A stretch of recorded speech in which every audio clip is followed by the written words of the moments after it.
Hey everyone, it's Wowous. We're here with Heroes of the Storm, and today we're doing Anduin's talent guide and a tutorial on how to play him.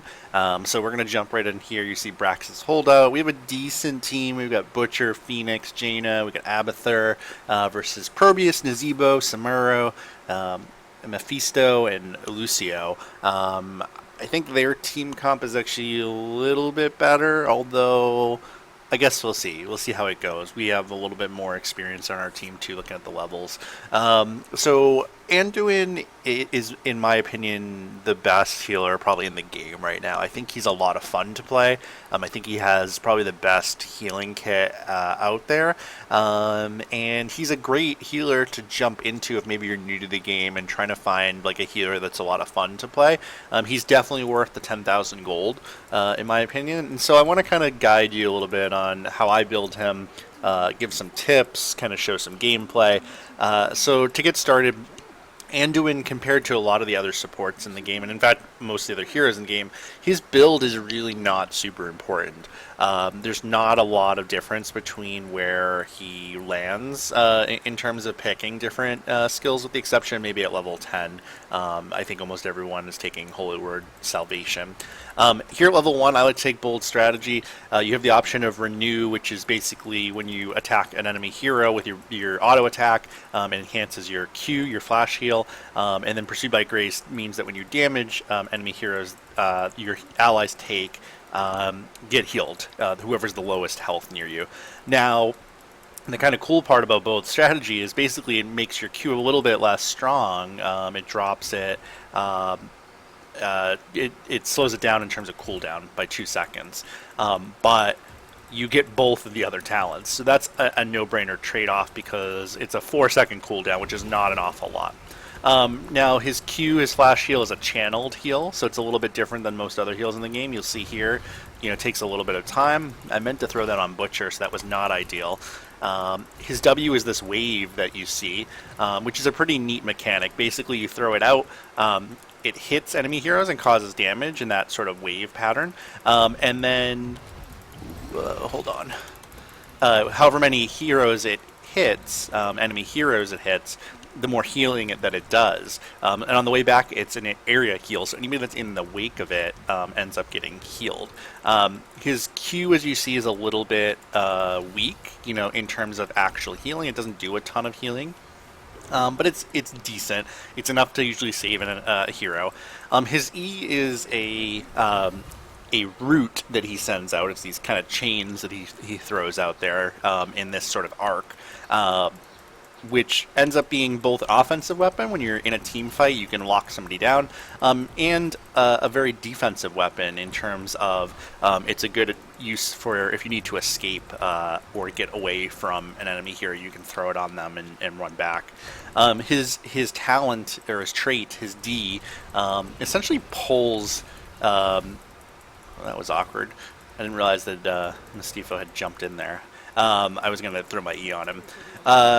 Yeah, so you can essentially pull an allied hero closer to you, so it really can get them out of like a sticky situation in a team fight or whatnot.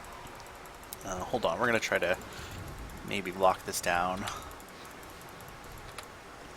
Got Phoenix here. There we go.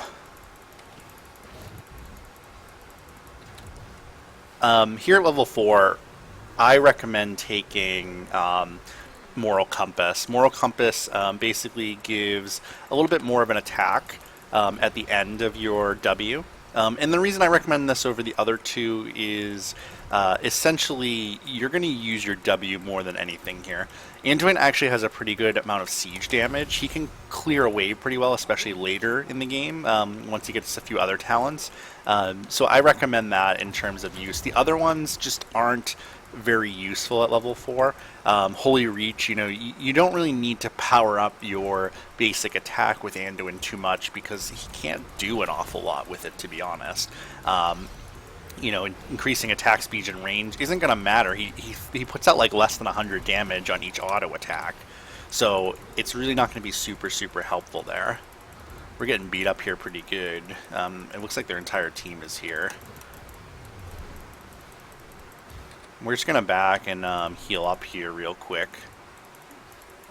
Now, some things that I see that are interesting with Anduin is you got to be really careful about using your D first off. You got to pull people out at the right time, and you got to be really careful where you pull them. You know, if you're facing an Asmodon and he's throwing his Q at you, you can actually pull somebody into it. I've done that before, where it's like you accidentally pull somebody into a worse situation than they originally were. So you do need to be really thoughtful about that. A little slow there on my E. Heal up here.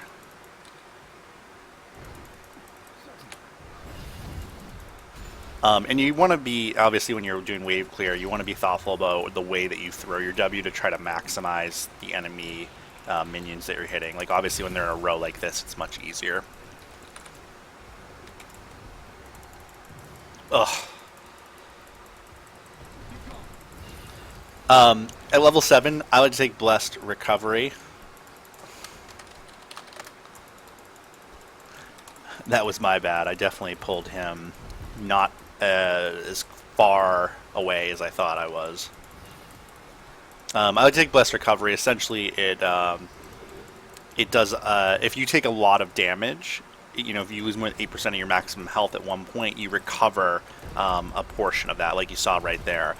So essentially it means that if you get kind of nuked by any sort of heavy hitting spell or, you know, a heroic like a pyroblast or something, you're going to recover a portion of that damage, which actually makes you a little bit more survivable in a lot of situations because, you know, as a healer, people are going to focus you down. They're going to aim for you. They're going to try to make sure that you are the first person taken down. So you're going to take the brunt of a lot of heroics, a lot of those like initial attacks if they can get to you.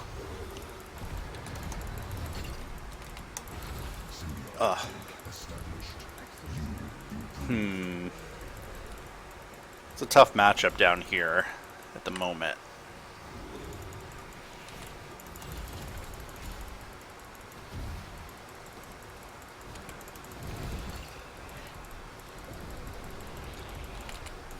We still couldn't get his Lucio.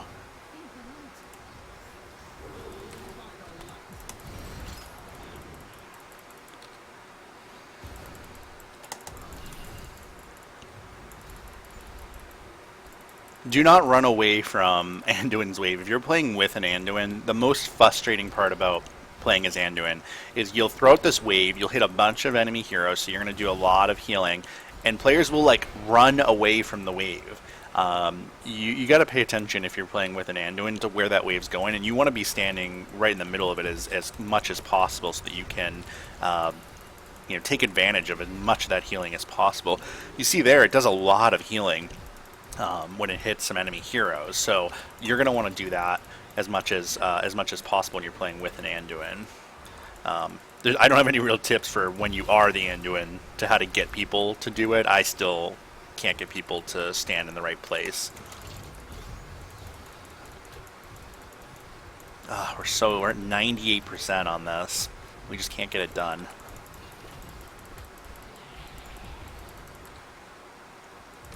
Let's see if we might be able to sneak in here and...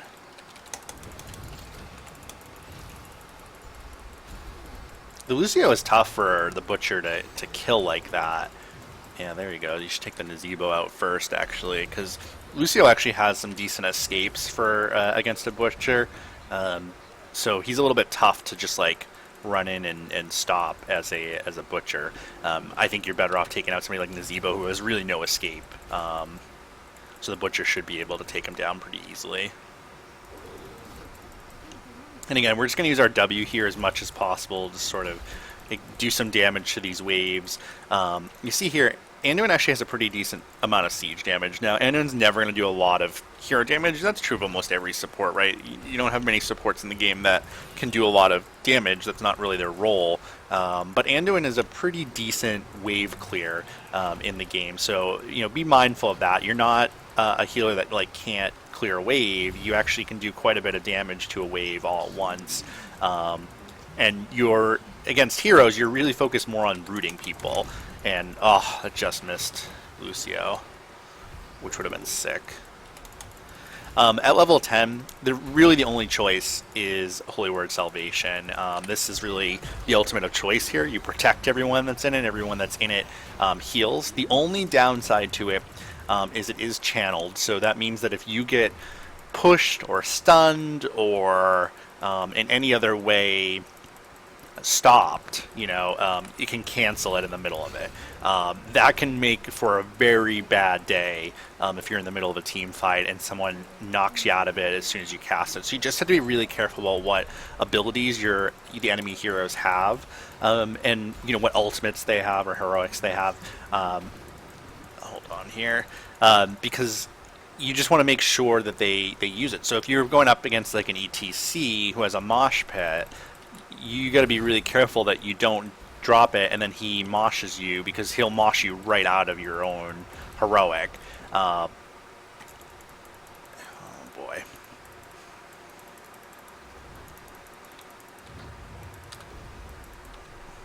And we're actually pretty good in terms of XP right now. We're up 2 levels on them, which is good. We've got some good push going. That last wave took out their top, so our top is now going to be pushing that lane much more quickly. Again, we're just going to do whatever we can to heal up and sort of keep this lane pushed back. They're definitely dedicating most of their team down here, so I don't think we're going to win this lane between Jane and I, but the more we can do to just sort of keep them at bay, the better. Here at level 13, in my opinion, none of these are particularly great. I go with push forward. Basically, if you hit an enemy hero with your auto attack, you speed up. To me, it's just a helpful way to really build up and escape. Because again, you can kind of spin and you can auto attack really quickly like this and then run back a little bit faster. So it may give you the ability to outrun an enemy hero who doesn't have some sort of chase. Obviously if you're playing against somebody like a butcher, you're not going to be able to escape that. But in terms of most heroes that don't have some sort of way to speed up, you might be able to outrun them just using that Q. It depends a little bit on the enemy team comp here. Samaru would be a pain to get away from. Lucio the same. I'm probably not going to be able to outrun a Lucio, especially with his speed boost. But somebody like a Probius, I can probably get away from with that. So it just helps if you get stuck in a tough position. But to me, the other ones, Divine Star, you can also, it's basically the same thing where you gain movement speed when you do those, when you use your W. The only problem is that in general I'm not going to be throwing out a cast time W when I'm in the middle of a full-on retreat. So I'm ever engaging or jumping in, so there's really not a time I would use it with Divine Star. And then the Enchanted Boots, I'm I don't know, I don't use the D all that much, to be honest.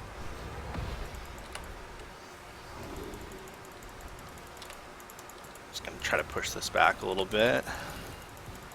So yeah, I don't recommend Enchant Boots. But either way, that level is really, there's nothing there that's going to be a huge game-changing choice for you. None of them there are going to have some sort of major impact. Nice ultimate there by Phoenix. It's always good when you take out a Samaru.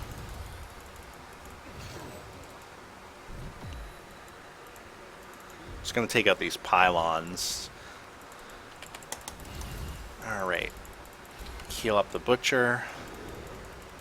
I don't heal the Butcher necessarily as much as some other heroes, because he has the ability to gain back, he has some life steal where you can gain back some health. But obviously if he's down really low to start, I'm going to heal him up. But he's not necessarily my focus as much when I'm playing as Anduin or playing as a healer compared to some of the other healers. Now here at level 16, my choice is usually Holy Nova, and it basically just increases your ability to push. So it basically explodes when it comes back to you. So like you see here, and it does that damage when it gets back to you. Again, just a little bit more siege damage. It's not going to change the game, but in a situation like this, I can just sit on all these Zerg and basically do a lot of damage to them. So again, none of the choices at that level are going to have a huge game-breaking impact. It just is kind of improving upon his ability to do some siege damage, to have some more effectiveness outside of team fights. And that's what I like. I want to make sure that I'm being useful in the game all the time and not just sort of sitting here like waiting for someone to heal. Not great for the Jaina to disconnect in the middle of a team fight. I'm assuming that wasn't intentional on their part. We're going to push right up into this. And again, just try to use our star there to take out this as quickly as possible. Heal up Phoenix while we're at it.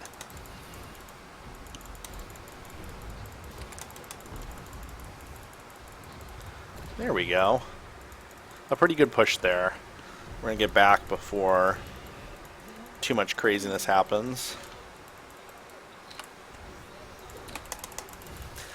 Your W is also pretty effective against a Samaru because each of his mirror images you're going to end up healing even more for.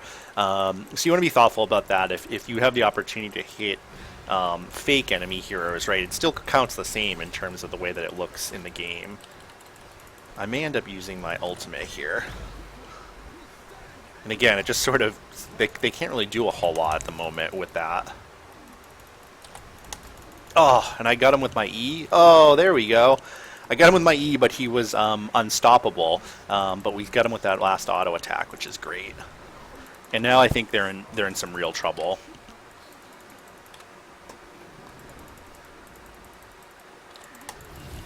Try to push this lane. Especially with these mercenaries coming. The more we can get this push now, the better.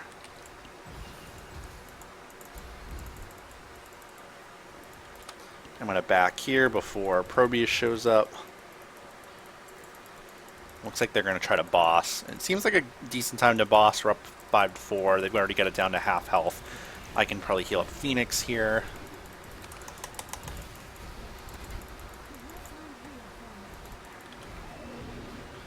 And when you're in a like a mercenary or a boss thing like this, also keep your E kind of ready to go, because say you see an enemy coming when you're about to capture this, you can drop your E and potentially stall them. And the same if you're making some sort of aggressive move on a boss, if they're not standing on the boss and all of a sudden it comes up, you may be able to throw the E on them and kind of get your team in there and steal a mercenary camp.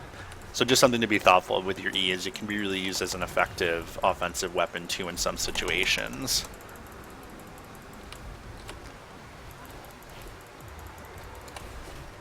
Turn around and fight.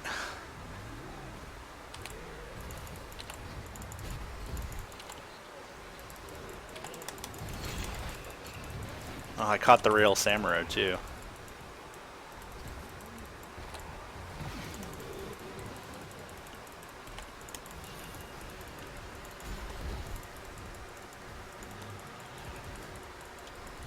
Ugh. Couldn't get my Q off fast enough. And we're going to see how fast I can run. Just going to use my auto attack there to speed up. So I did like one auto attack, as you saw, just to speed up enough to get out of that. And Nazebo is very, very low health.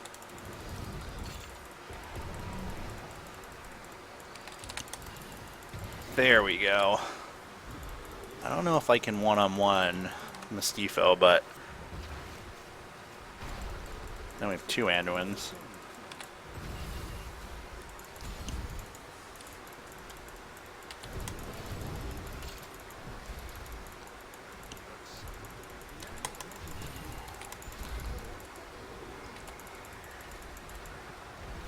Alright, here at level 20, there aren't a lot of good choices, right? Because the one that affects your heroic gives you move speed, which I don't know anybody needs move speed. Like, they're trying to stay in your heroic, so I don't know that move speed is the most effective.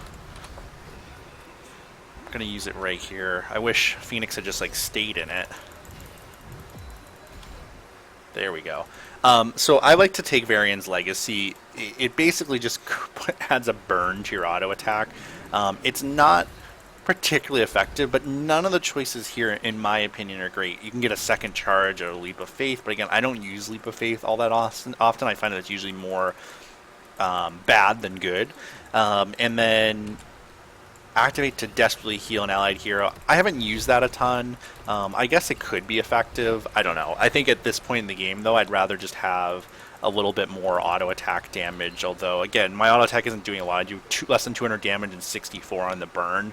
I don't know. I don't think it's going to make any huge impact, whatever you choose. So at the end of the day, my thought on Anduin is that I wish that this guy would stop pulling me back with my own leap of faith. But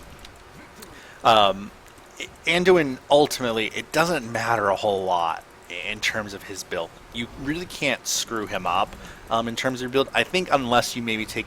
For me, I wouldn't want to take the other heroic at level 10. I just don't think it's as effective. I think there's so much versatility with this one. I don't know why you would use the other one. So that's sort of my opinion on Anduin. Hopefully you found this helpful. If you have any thoughts, or if there's heroes that you'd like to see me play or learn more about, definitely leave a comment below. Leave a like if you enjoyed this content, and consider subscribing to my channel. I love to do these Heroes of the Storm videos. I also do some Hearthstone and some other games. So thanks so much for watching, and I appreciate it.